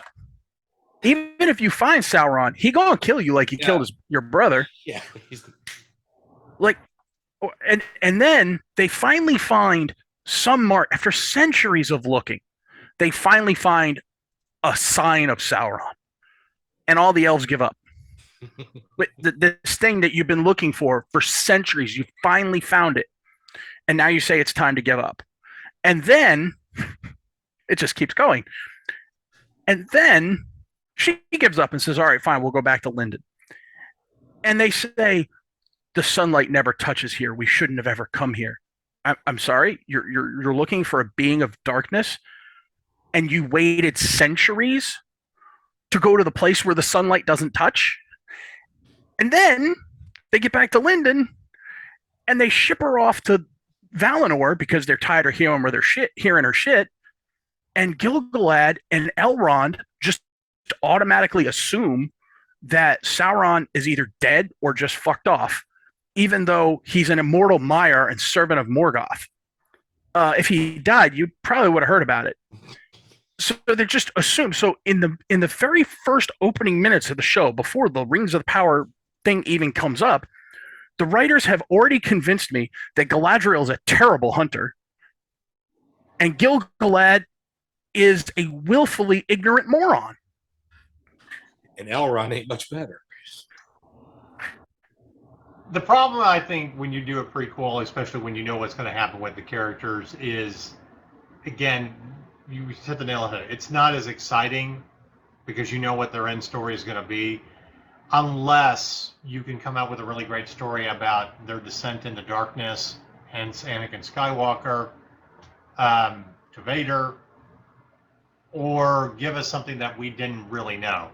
Yeah, we don't know that much about her as a character and who she was before we see her in Lord of the Rings, and everything else is being borrowed from outlines and appendices and blah, blah, blah. But I agree that you have to make them a little bit more exciting. Okay, I mean, and I get what you're saying. I mean, I'm personally not I'm not going to nitpick these things because I want to see how it all turns out. I want to see if it's leading to something else.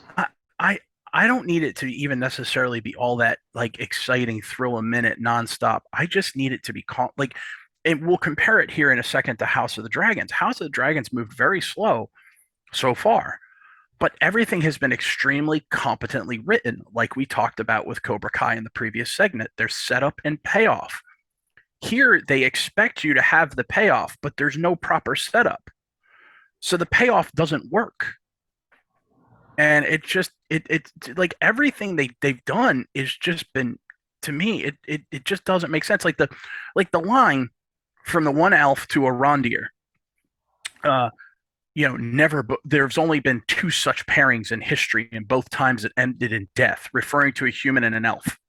Fucking Elrond Half Elven is one of your main characters, and his brother Elros is the patriarch of the lines of the kings of Numenor, who, by the way, will eventually lead to Aragon, who becomes the king. You're not even following your own rule book here. Look, and I get that. But that was also a problem beforehand, is how did they have proper people on set that knew the lore? Okay, and we already knew that. It sounds like they didn't. That was something that because they fired Tom Shippey and waited for Christopher Tolkien to die. Right, and that was something that we also talked about with what makes The Witcher fantastic is you have plenty of people that know it, but Henry Cavill, who is playing Geralt, knows it better than everybody because he's such a huge fucking fan of it. Okay. So he's kind of the resident expert. Well, and like we talked about in the first, who were the people driving the story behind Cobra Kai? It's Johnny, it's Johnny and Daniel. It's William Zabka and Ralph Macchio. They are the executive. They are the driving force behind the show. It's their baby, and they care about their characters and their lore, and that comes through. And also, I mean, how do you give $465 million to two guys whose loan credit is not a credit, being an intern at Bad Reboot on a bad Star Trek movie? My biggest thing about Rings of Power is, as excited as I was, or I want to see it, I already know it's never going to be as good as what I Yeah, want. I mean, Okay. I don't argue that. Yeah, let me finish. I already go into it knowing that. Like, I wasn't super, super excited that they were like, oh, cool, Lord of the Rings. I mean, there's plenty of lore and stuff that you can do. Oh, you're basically making a prequel. It's trying to set up what's eventually going to lead to the Lord of the Rings. Okay, fine, that's cool. But there's a question that I always, come to when I look at stories, nerd properties, whatever you want to call it.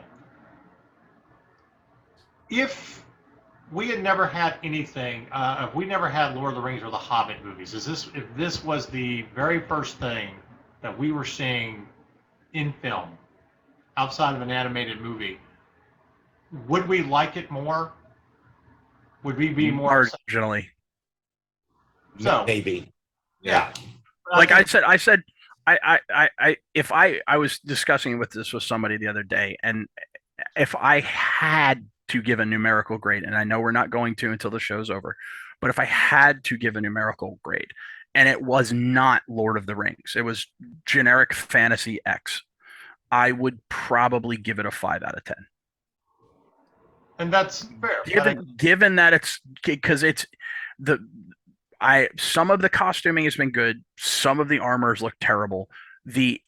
As we've discussed, the CGI looks beautiful. Khazad-dûm, Eregion, Linden all looked fantastic. But I just can't get past the writing. The writing's driving me insane. Well, and that's for right now. Like Marcus, they would have benefited greatly from having you in the writer's room. You were, I won't even put them on the same level as Tolkien or JRRM.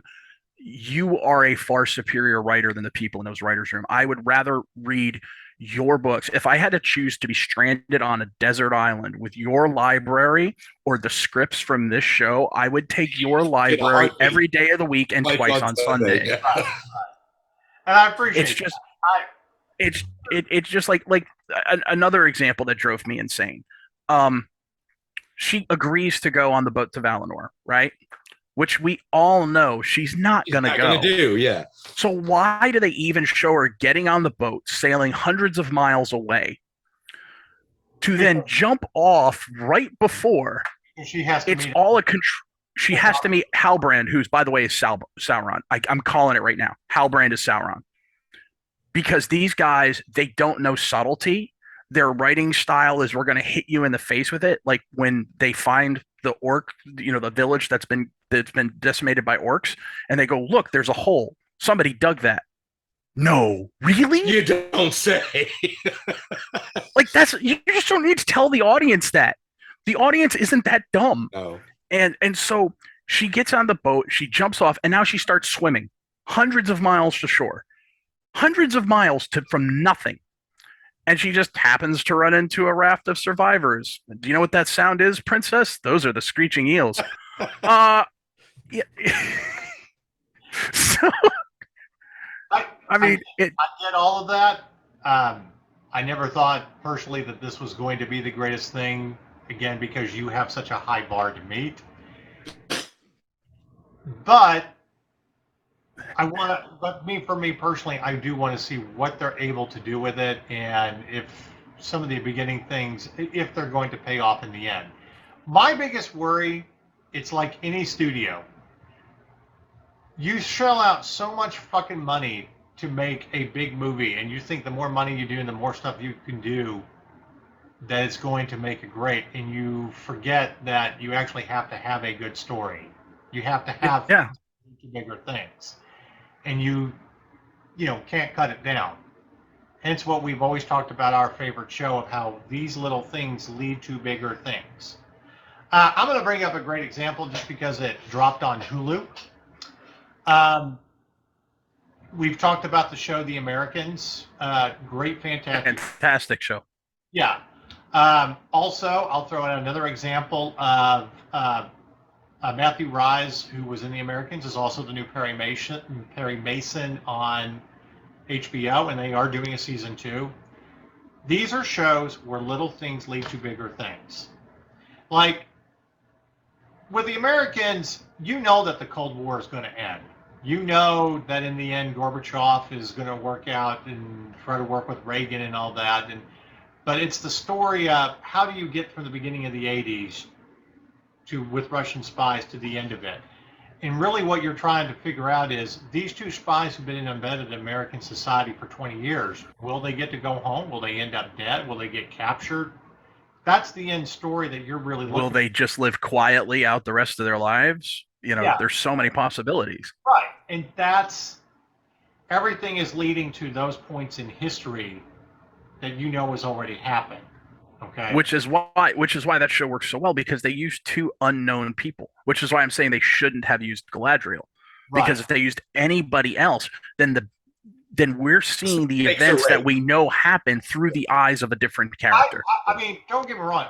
Morfydd Clark, who is playing Galadriel, I like her as an actress. I think she's doing a good job with what they're trying to do with the character, and I definitely see her as a younger version of Cate Blanchett. But again, we're too familiar with that character. So I will agree with you on that. Give me another central character that we don't know anything about that connects to all the characters that we know about. My biggest complaint is nothing against Robert if I'm mispronouncing his last name, Armio, who is playing Armio. Playing Elrond.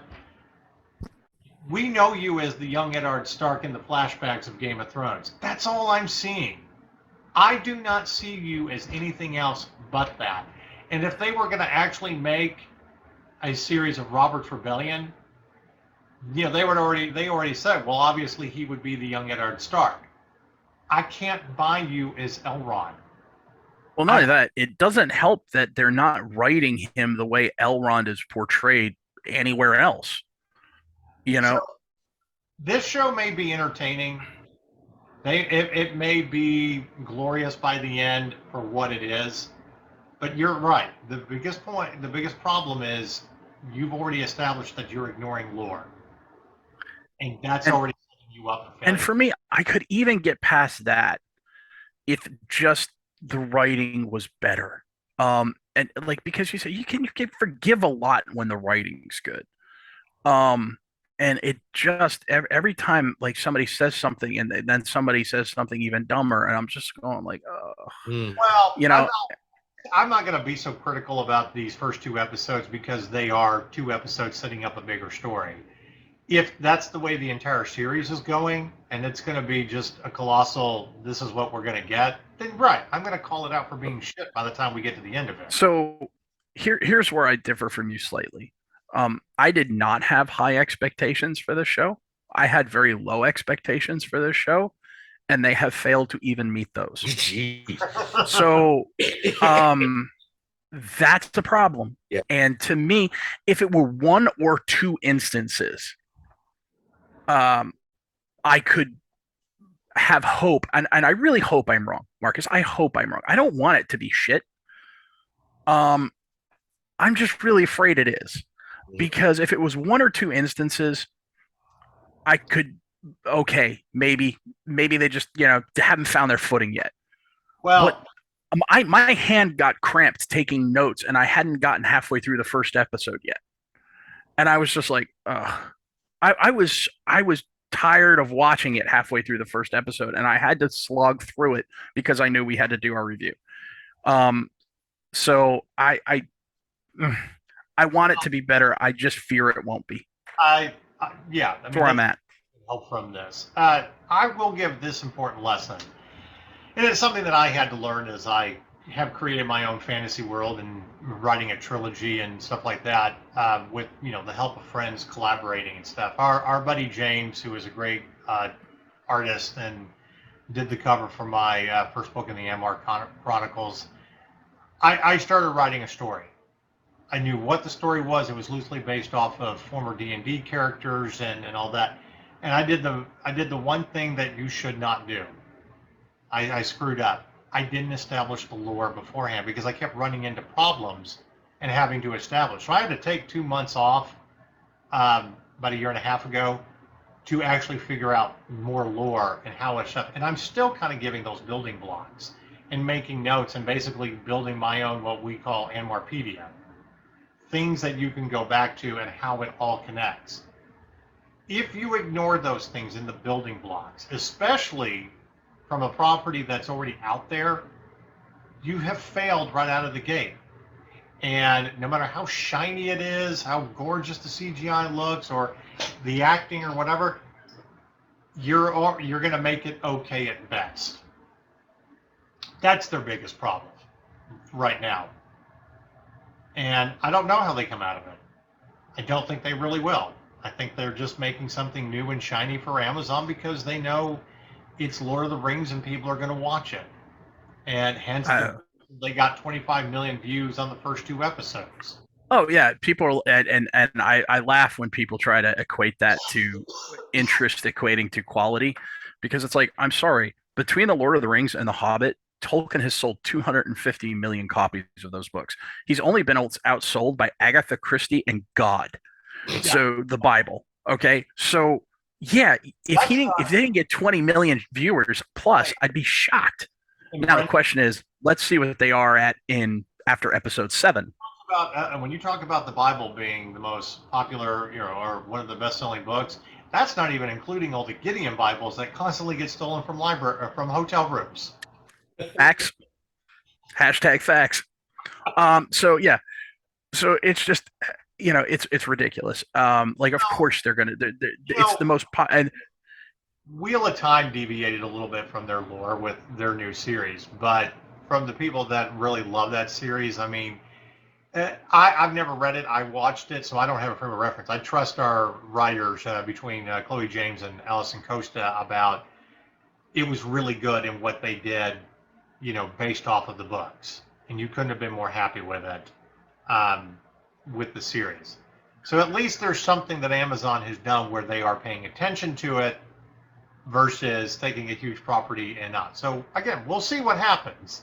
Well, there's a lot of actually Wheel of Time fans that actually hate Amazon's version, but there are two series that Amazon have done recently based off books that were very close to the books and very well done, and that's Terminal List and Reacher. Now, whether you like those or not, that's a separate issue. My point is that they stayed faithful to their source material. And so it just amazes me how and I guess it's different production companies with Amazon Studios, and I guess that, but uh, honestly, like if you want to see and this we all agree about because we've all reviewed it already, but if you want to see a book made into a show done right, go watch Reacher. Yeah. And I was actually rewatching it the other day because Rings of Prime pissed me off so much. So, and I had to watch some good writing. I had to watch a strong female character who didn't have to constantly tell all the men they were stupid. I don't know. Anyway, let's just say you haven't impressed us with your first 2 episodes. We will get to the end, and they really need to, because if you add in what they paid for the rights, which is $250 million, plus what they spent on the production, which is $465 million, plus what they've spent on the marketing, which is rumored to be in the neighborhood of $250 million. They are $1 billion all into the show, which means they've spent about $120 million per episode. Well, if it fails, they're screwed. Yeah. There's already a rumor out there that some insider with Amazon said that it could be the end of original programming if this fails. I don't know if it'll necessarily fail, because you're going to get a lot of fans that aren't familiar with Lord of the Rings that will be impressed with the production and enjoy it from that standpoint.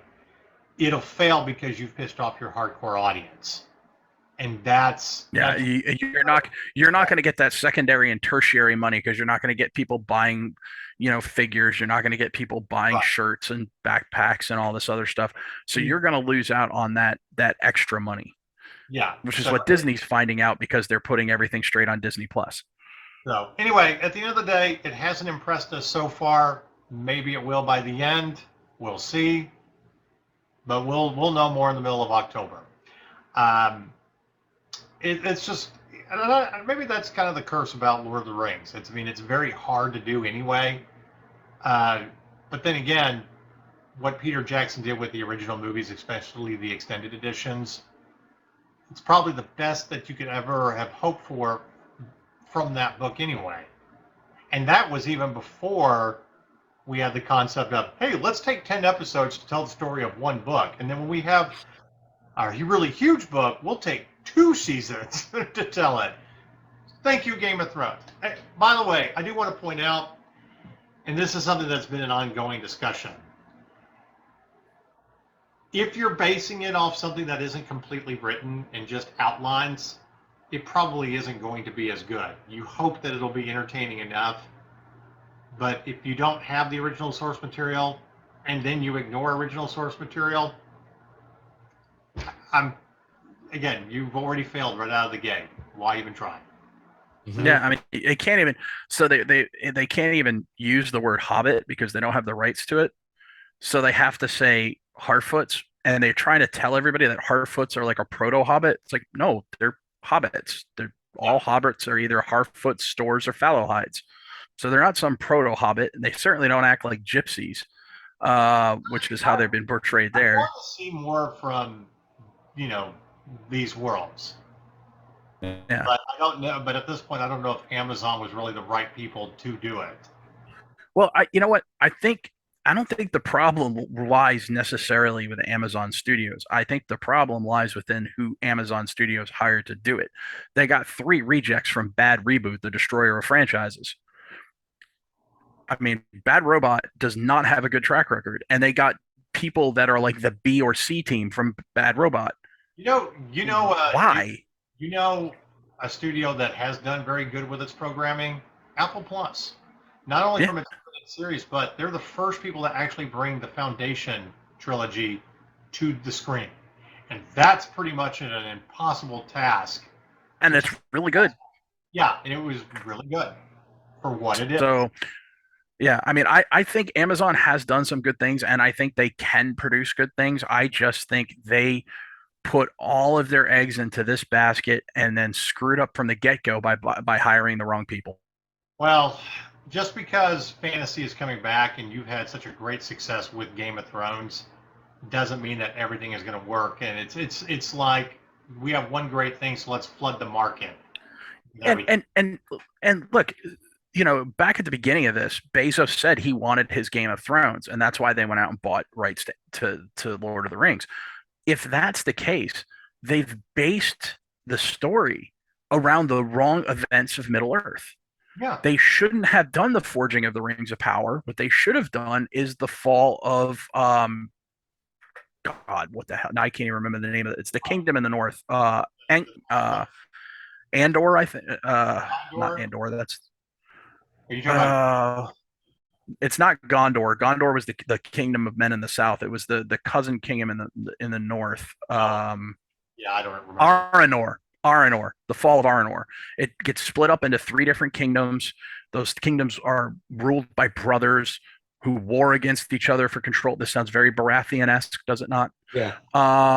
And then you have the Witch King of Angmar comes in and starts messing with them and trying to further destabilize the region. Elrond and the elves come in at one point to help fight off the Witch King. I mean, you could have all of the things that Amazon really wanted, all the member berries to take you to Lord of the Rings, all of the political machinations that were from Game of Thrones. And you would have only had the bonus of having to smush about 500 years of history together instead of 3,500. To throw this out there for some shameless promotion. How about buying a fantasy property where you're kind of starting from the ground up and establishing lore? There's this thing called the Ammar Chronicles that maybe you should check out. I'm just throwing that out there. So, but yeah, so that's. But hey, you know what? I think we've droned on enough about it, and we do have to talk about House of Dragon. So, 3 episodes in, and yes, a little slow, but building to something great, and absolutely loved the ending of last night's episode. I wasn't always, I mean, Matt Smith is not my favorite doctor, although I enjoyed part of him being a doctor. He is a fucking badass, and I am enjoying his character's Daemon Targaryen. So I think he carried the first episode, very much so. But I think who will eventually carry the series is Paddy Considine. Paddy Considine has, as King Viserys, has been just phenomenal all the way through, and he's getting better with each episode. Yeah. The scene with him drunk in front of the fire, where he's just lamenting all of the choices that are forced upon him. I mean, you really get the guy that this guy is a family man. He's a good man. He's made some bad choices, but he lives with that regret and that guilt, and that he's doing the very best he can under some very difficult circumstances. And you can feel how, he almost has the Bilbo problem where he's thin, he's butter scraped across too much bread, and right. he just feels being pulled in all these different directions with all these houses wanting these different things from him, and all he wants to do is do right by the kingdom and do right by his family. And man, Paddy Considine just drives that home, and he does such a good job. And the writing, in stark contrast to Rings of Power, has been phenomenal. Their setup and payoff that we talk about, where they set things up, and then when the payoff happens, it does have that emotional weight. Like, for example, in the first episode, where he's he's so enamored with the idea of having his son and how much he loves his wife, and then all of a sudden he's forced to choose between. But they also mention that she's had 4 very difficult pregnancies, and so they're setting up all of this, and they talk about how the woman's battlefield is the birthing bed, and they countercut the birthing bed between the jousting tournament. This is all really good storytelling stuff. Well, here's the other thing too. while you do know what's going to end up, I mean, what happens, and during that first episode, its connection to A Song of Fire and Ice, how it was a vision by an ancestor. Yeah. Great. So you've already got that. We don't know. We know a little about this Civil War. Okay, we've got a little bit of information. I mean, again, we know who comes up. We don't know all the instances that leads up to it and all of the individual stories. That's the driving force of House of the Dragons. It's the political intrigue and the deceiving. It's everything that we loved about the first 6 seasons of Game of Thrones before all of our characters got together and fought their big battles. But it's the build-up, even though you know the big payoff. That's what makes this show interesting. Okay. And because all these characters aren't specifically mentioned, we don't know their fates. We don't know what's going to happen to Christian Cole. We don't know what's going to happen to the Lannister twins that were just introduced in last night's episode. Which that line was a great line from Patty Considine. What do you think about this Lannister? Rhys Ifans, who is doing a fantastic job as the Hand of the King. What do you think about this Lannister? He goes, I think his pride has pride. Oh my God! And yes, the actor who's even playing Jason Larson, it's like you kind of imagine him as like a young Tywin, just arrogant. He kind of reminds me as a mix of older Tywin and Jaime before Jaime really had his character growth. Right. He's not as stern and not as direct as older Tywin, but he's not quite as aloof or arrogant as younger Jaime. I would love to see the evolution of Tywin's character because I think he probably mirrored young Jaime a lot before he was the hand of the Mad King for like 20 years, and also had to deal with when the Mad King was taken prisoner, and all the TD led to his descent into being the Mad King. And then it's, what side do I choose in this rebellion? But he always comes out on the right side no matter what. So he's playing chess and everybody else is playing checkers. Right. And what Caitlin said about him in the first season, he has never been kind, but the years have made him less kind. Yeah. All I'm saying is the buildup of all of these characters. Okay, you didn't get a lot of great action scenes probably in the first 2 episodes, but it introduced you enough to, this is going to be good. This is what... And there was just enough action, I think. And I know a lot of people out there are saying it's boring, but I think that's because it's not... I think that...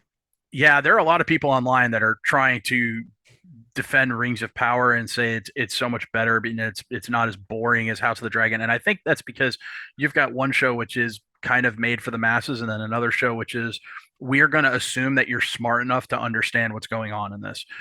Another great, like a really great exchange, and it's between Rhys Ifans, who plays Otto Hightower, the Hand of the King, and Patty Considine, who plays King Viserys. And they're talking. The Maesters are trying to get him to marry Lord Valerian's 12-year-old daughter, which is just all types of creepy, but actually historically accurate, so that's fine.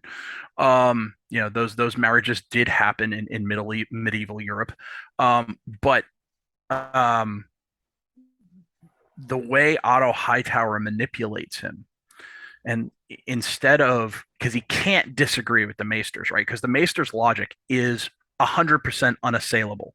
Valerian's daughter, for the good of the kingdom, is the right choice.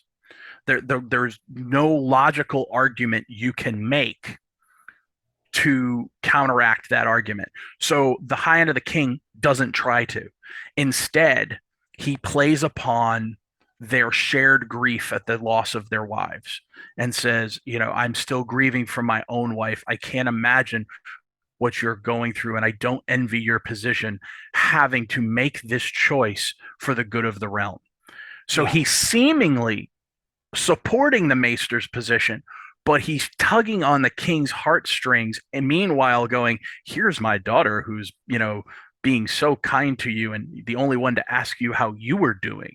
and bringing you gifts and spending time with you and admiring your art and reading the histories to you. Dude, it's just subtle and good stuff. It's real proper dialogue and real proper setup and payoff. The storytelling here is fantastic. I'll take good writing and dialogue over not even an action scene, but just a set piece that really amounts to nothing. Yeah, I mean, look at a movie like Memento. There's no action in a movie like Memento, but it's one of the best written movies I've ever seen. Mm-hmm. Well, let's not forget that you are actually getting some pretty good action. I mean, again, they ended the last. There is. I started off by saying there's just enough, but yes, I agree with you. Last night's the way they ended it with finally taking care of the Crab King and all the stuff and the choices that the king has to make. Do I give aid to this? Is it for the good of the realm? Blah blah blah. I'm having to prop up my brother. He's having to play all the politics. Okay, and make those decisions. But at the end of the day, all you have is you see the seeds of what's going to become the Civil War. Okay, but Damon, he's a badass. I can't just. This is why I praise Matt Smith. Okay, he is the older he has gotten. He has turned out to be such a great actor, and we really get to see him. Not this comical, whimsical like Doctor, but an actual action hero. It also makes me wonder who his character in The Rise of Skywalker was, and I really want to see because I think he had some great action scenes. What I love about Damon in this too is he's exceptionally layered. Yeah, he's not, and as we love Terry Silver at being that Bond villain in Cobra Kai, and it works there. But here, that's not Damon. He dearly cares about his niece and his brother, but he's also 100% out for his own ambitions. And his own ambitions go align with what he thinks is best for the realm. Absolutely, 100% agree. And again, the subtlety in the writing, where at the end of last night's episode, when he finally gets the message from his brother, and after all these months and years, his brother, the king, is finally sending aid, and now he feels like now his brother is trying to take his victory from him, and so it spurns him into this action so that he can defeat the Crab King and claim that victory for himself and not have it robbed by his brother's benevolence. And they don't tell you it; they just show you, and they let it happen, and like I said, it's good storytelling. It's great stuff. Well, the end of that episode where he, their whole plot to draw out the Crab King. And by the way, good God, what a cruel way to die. Well, we're not only going to halfway crucify you and nail you to a post, we're just going to let the crabs crawl over you and kill you. It's like, Jesus. But that's what he was doing. So sauce for the goose. I didn't even need to see him take on the Crab King, just him dragging the body out of the cave. With the intestines falling out of his stomach, falling out of his, You know what? For everybody that didn't get enough dragons with Game of Thrones, well, you're getting plenty of dragons and what they can do. And so, yeah, I hope this series really does go on for, multiple seasons, which I am sure it will. And we start to get closer and closer to what we know of this world and the history of. Look, the day before this series dropped, Zaslav, the CEO of Warner Brothers Discovery, basically took a victory lap and congratulated all the cast and crew that worked. And I was like, wow, this guy is a shark. He is a money first shark. And if he thinks that this show is going to be a hit, I immediately had my interest peaked in direct opposition to Rings of Power, where I had very low interest, and they've managed to come in below that. This piqued my interest because of that, and it's so far exceeded it, and they seem to be building every episode. Yeah. And I'm not a big Game of Thrones fan. Like, my wife dragged me into Game of Thrones. I've not read the original books. She has, and she won't watch this because no matter how good it is, she's still pissed at George and let's be honest, I tweeted this out the other day. George is the preeminent troll of our era. And I have to respect it because This show has delayed the Song of Fire and Ice, and it's based off a book which has delayed the Song of Fire and Ice. And it's a book series that is in itself an unfinished series. So, well, snake eating its tail. in a perfect world, the books would have already been written, the series would have been made after it's been completed, but this is what we get. So I think as long as we can find something good out of it, it's great. I mean, but so far, right now, it is the better fantasy series to watch. And we'll, again, they're going to end within a week of each other, Rings of Power and House of the Dragons. Should make for a very interesting episode of that nerd show. That's all I'm saying. I mean, I think you're going to have two very big contrasts of how to make proper fantasy versus how you can screw everything up. I hope they hit it out of the park by the time we get to the end of Rings of Power, but right now we're just not expecting a whole lot, and I think we're all unanimously excited to see where this season goes and future seasons with these characters. There's only a couple of things that genuinely concern me, though, about House of the Dragon is the fact that it is on HBO Max and there's all this internal turmoil going on that platform, and one of your showrunners has already exited. I'll give you two things to make you feel better on that, Chad.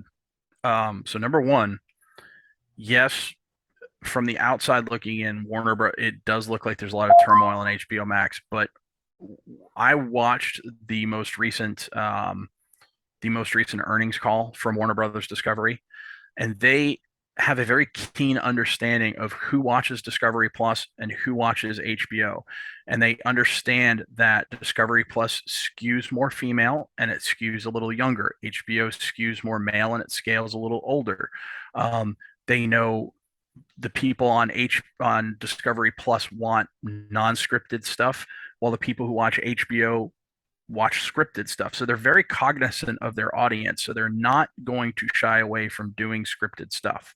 I think and Zaslav himself, like I said, he took a victory lap about this show. Mm-hmm. So this show is going to be a tentpole of the merged Warner Bros. HBO Max Discovery Plus streaming platform, whatever it is.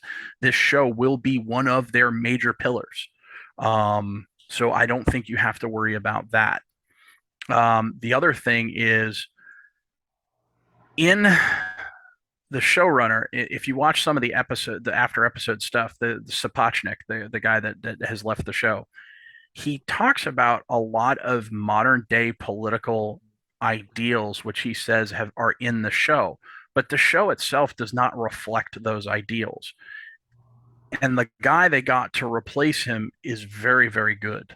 Okay. So I'm not so much worried about that. I mean, we'll see. Season one could could shit the rest of the bed, and season two could be awful. I don't think it will be. It could, but we'll see. I just think that I understand why those things could worry you from the outside, but from everything I've seen and read, I am less concerned. Okay, that's good to know.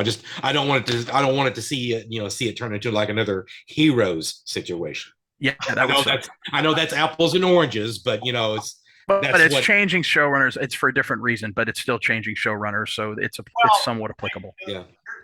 On the bright side, we at least have 25 Reacher books that are already completed and out there to where they can draw material from. So yeah, and like all Reacher needs is about 100% increase in funding. It just needs a bigger budget. That's all it needs. But other than that, I think Reacher is in very good hands going forward. All right. Before we have not watched this yet, so I wanted to check this out. This was the first look, little whatever trailer from the new Quantum Leap reboot, which is actually coming out on Peacock on September 19th. I didn't realize it was coming out so quickly.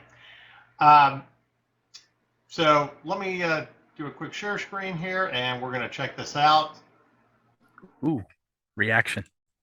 Yeah. We're getting into the reaction game. Ooh. I know. We can actually do that. All right.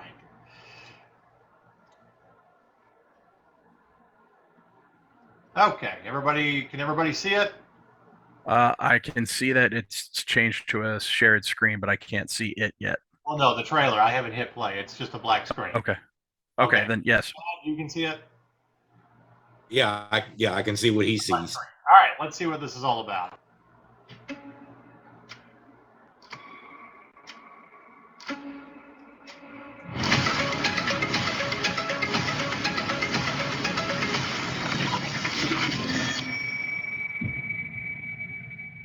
Well, that was very underwhelming. Okay. I will say this: if he jumps into the body of Al Cowlings, I'm going to laugh my ass off because I saw the Bronco. Damn. So I know this show. Can you imagine that? You're in the Bronco, you see OJ in the back. Oh, No, excuse me. Oh boy. I know this is a continuation of the series and stuff, but if it really truly is a continuation of the series and you don't eventually find Sam and bring Scott Bakula back in some way, you've already screwed up, and I don't care. I still maintain that it shouldn't be this guy. It should actually be his daughter that was working on the Quantum Leap project, but hey. Or at least have her as the new Dean. The new Al. The new Al. I forget. Dean Stockwell was the character, the actor's name. At least have her as the new Dean. The new Al. That would at least. Okay, now you've got some connective tissue there. That story arc of him jumping into, the lawyer that defended the girl, her original fiance that knocked her up, and then so on, and then having to defend her. It was like this 3-episode arc that happened in the later seasons of Quantum Leap. It was absolutely brilliant, and I love the fact that right before he leaves, he finds out who she is and that her IQ is so high, and then he puts the connection together like, oh my God, I was the one who actually did it. And you've discovered some other piece of science that technically you're in the body, but it's your sperm in the vessel. So I just there's a missed opportunity there, and I don't mind the reboot, but you gotta find Sam. Also, Bruce McGill, since he was in the very first episode and the last episode of The Mysterious Bartender, you got to bring him back in some capacity, and we love Bruce McGill around here. We do. All right. He's got my favorite Babylon 5 outtake of all time. He's on the ship, the Alexander. They arrive. It was General Haig's ship, and they're like, "Where's General Haig?" And he's supposed to say General Haig was killed and blah blah blah. And he goes, but he forgets his line. He goes, "General Haig couldn't make it. His agent double booked him, and he's doing an episode of DS9," which is actually true. The actor was on DS9 doing it. So, in case anybody is wondering why this month is so special, it is on September 20th. It will officially be the 20th anniversary of Firefly, one of the greatest shows that never lasted. It premiered on September 20th, 2002, or at least their first episode, not the actual pilot episode, which aired season 3 or 4 weeks later. No, it was technically the 9th or 10th episode. Because Fox in the early 2000s was run by morons, so not much has changed. Celebrate, and our featured article this year in the this month in the magazine will be about the 20th anniversary and some fun facts of things you didn't know about that show, what really happened, and there is actually a 20th anniversary comic out right now. And I will say this: I have a brief review from Aaron for the audience. The artwork is blah. Kaylee does not look like Kaylee. She looks like Kaylee if Kaylee had way too much plastic surgery, like Joan Rivers. So the art style in general is just weird. Basically, there's 2 stories in it, and the first story, she's like, it's just basically a ripoff of a Star Trek Voyager episode.